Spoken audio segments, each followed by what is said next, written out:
coronavirus. I'm never good to start a video with that word, I think. Actually, I don't know why. Anyway, coronavirus pulled the rug out from under David Moyes' feet. Everybody's feet, and in football and everything else. But what I mean more specifically is the way David Moyes likes to recruit players. Now, David Moyes is known as sometimes Dithering Dave, right? He likes to scout a player numerous times before he makes a decision. So as I understand, the procedure is, and we go back to Gio's video that he did about Moyes and Moyes' sort of tactical room and his scouting room and the three big chalkboards that he had up on the wall with various different players and so on and so forth, and the way he likes to do things. So if we go back to that, and there's no reason to imagine that he would change that most thorough of philosophies, is that the scouts get sent out. They go and look at a player a number of times. They then report back to David Moyes.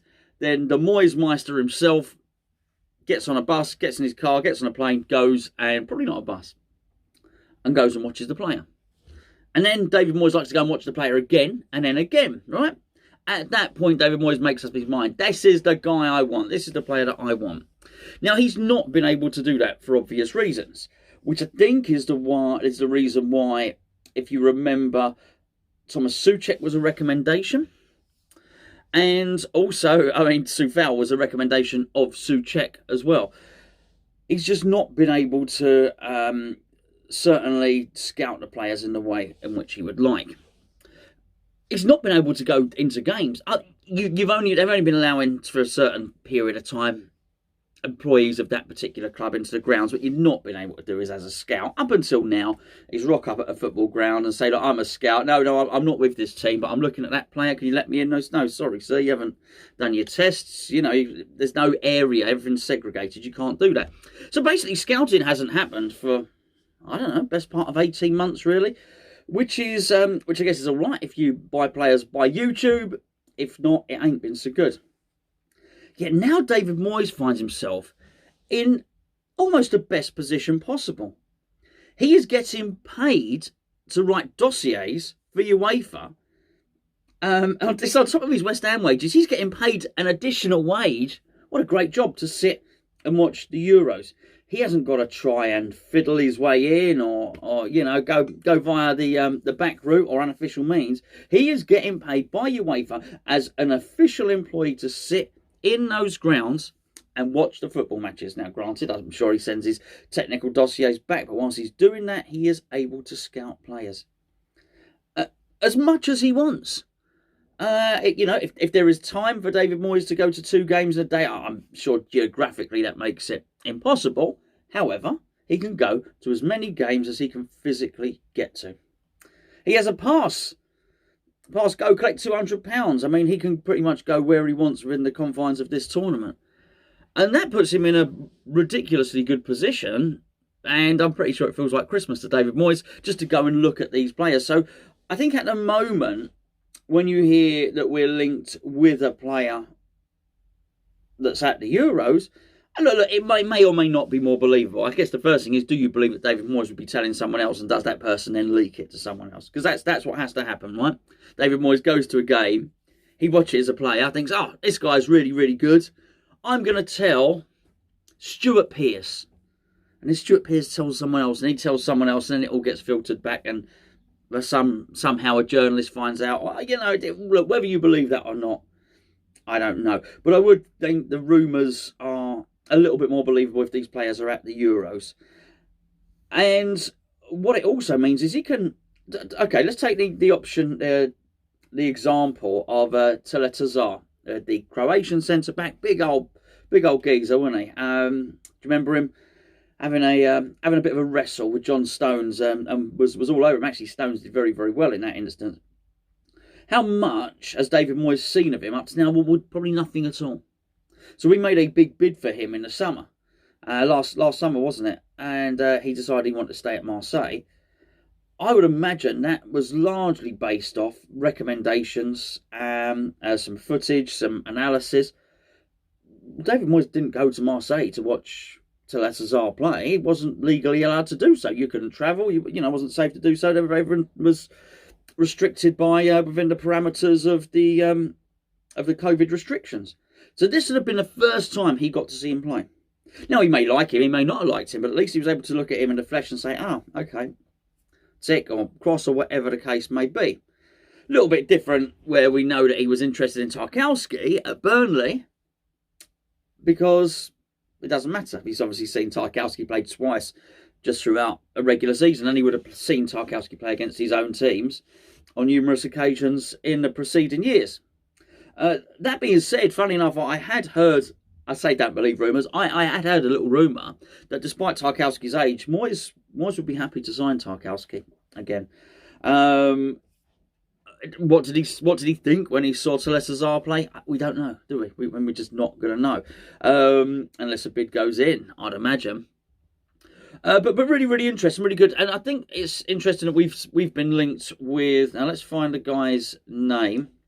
The guy's name is, and you'll know it, Roman Yaremchuk. Roman Yaremchuk is for Ukraine. He's obviously Yarmolenko's teammate. I think he scored against the Netherlands. We've been linked with him. And as with any of these links, it's not just a link. Somebody, it says in the bottom of this article here, David Moyes is impressed with the player. Okay, well, okay. I mean, I don't know. Has the dossier gone in? How do we know that? And it also says that David Moyes thinks this is a viable option in his striker search. In his striker course, well, it may or may not be the case. I don't know. But it is, again, it just becomes a little bit more believable than some of the others. So anyway, so I just think David Moyes is in a wonderful position, doing exactly what he loves, getting paid to do so, and in a fantastic situation where he's probably thoroughly enjoying himself and able to scout players. For that reason, when it was suggested, I can't remember, some newspaper, website, something like that, over the last couple of days, that David Moyes will not be making any moves. West Ham won't be signing any players for the next 2 or 3 weeks. Well, that sort of makes sense, really, doesn't it? Unless the Lingard opportunity came up. There's no scouting required there, right? We just sign him up. That's what David Moyes wants. He fits in with the team. We know he's settled and whatnot. That's going to be really, really interesting. It's funny, actually, on the Lingard one, because when I said the other day that Lingard was sat down watching the England game with a Declan Rice shirt on, it's so easy to read into something the bit that suits you. And I thought at the time, oh yeah, okay, sitting there with a Declan Rice shirt on, which means it's a signal to West Ham. It's a signal of his allegiance to West Ham. But I was listening to Gio's video yesterday, and I thought actually it could also be the reverse. So you just read into it what you want. That may be a subliminal message to Manchester United to say, oh, my heart is now at West Ham, give me a new contract. I don't know. I don't know. Gio did the video yesterday and said Lingard's undecided. Again, why shouldn't he be? Is he in a massive hurry? There's nobody at West Ham at the moment. Well, there are obviously people there, but you know what I mean? The players are on holiday. The manager's not there. What's that? There is probably no hurry to sign for West Ham right now. As somebody who we probably should be in a hurry to sign is Thomas Soucek. Now, I only say that, obviously I spoke about him relatively recently. Soucek is apparently about to be offered a new contract by West Ham. Now, again, that's a slightly more believable leak because, you know, nobody else would say it, would they, apart from West Ham? That's a really, really good idea. Let's tie him down. What a fantastic season. And I actually think, look, I think when we got him, we knew that we would get, no, we didn't know, but after a few games, was evident that we were getting this sort of marauding midfielder who was scoring goals, was dangerous at set pieces. I think towards the tail end of last season, particularly when Declan was out, and now we're seeing him with the Czech Republic, we're now seeing his qualities as a defensive midfielder as well. Look, he's an all-round midfielder. You know, look, has he got the technical long-range passing of some? No, but I mean, we know who has, with the exception of Paul Pogba, who could probably do a bit of everything. You know, who's absolutely magnificent. But I mean, Paul Pogba only does it when he wants to.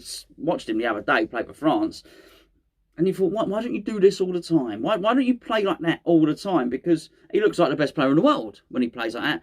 But what's he do it once every 5 games? You know, well, we don't have that with Soucek. Soucek puts in 100% every single game. I think they just breed them. They breed them a bit different in the Czech Republic, don't they? I mean, these guys are These guys are magnificent. The work ethic that they've got, which is why I wouldn't be disappointed if we bring in another couple of Czech lads. Are just absolutely brilliant. So Soucek is. Let's just get it done. Let's get it signed up. The other player, one of the players, I just want to talk about, and something I agreed with, Matheus Pereira at West Brom. Now, this is a guy that I would like. Ideally, we get Lingard. I actually think Pereira is probably more talented than Lingard technically, but we know what we're getting with Lingard. We know he doesn't have to settle. He's great with a group of players. There's less risk involved in the Lingard deal, and I'd love us to sign him. But if not, this guy would be my second choice, I guess, in that sense. Particularly with Buendia now having gone to Aston Villa. I did think the £15 million valuation was quite low, and now you're hearing similar reports from West Brom. You don't get Pereira 15 million. Not surprised, really. He's very, very good. What I do think is, though, that whilst I said that I agree that we shouldn't be going out signing anyone right now, in terms of we're in a really good position where Moyes can look at players, what we don't want to do in this particular position is find out that we miss out on Lingard, and then actually our two backup options, which were Buendia and Brenda and Pereira, have actually then been snapped up by other clubs, and we find ourselves in a position, well, actually, Lingard goes back to Man U, and we've lost out, and we don't have anyone. So I think that's the one thing I'd like to do now. The striker, the left back, the centre back, whatever the case may be. I think by all means, have a look. Make sure you get the decision right. And like I said at the start of the video, David Moyes is in a position where he thinks, actually, I'm quite enjoying this, and this is enabling me to scout players in a way that I just wasn't able to do so before. Brilliant. I mean, everyone's a winner, baby.